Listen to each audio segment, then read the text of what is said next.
இதுதான் நம்ம ஹார்ட். ஏன் நம்ம ஹார்ட் எவ்வளோ க்ளீனாக இருக்குதுன்னு தெரியுமா? ஏன்னா ஏசப்பாவுல இருக்கிறார். நீங்கள் டெய்லி பைபிள் படிக்காட்டினா இல்லைன்னா ப்ரேயர் பண்ணாட்டினா நீங்கள் கெட்டதை யோசிப்பீங்க, கெட்டதை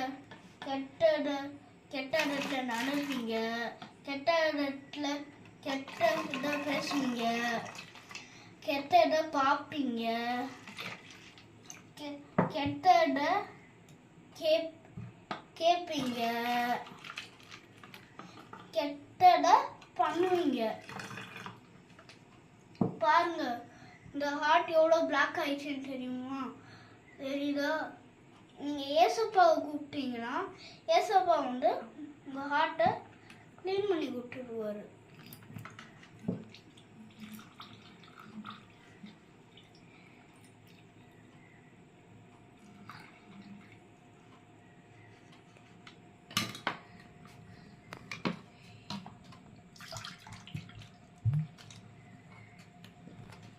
பாருங்க, இந்த ஹார்ட் எவ்வளோ க்ளீன் ஆயிடுச்சு.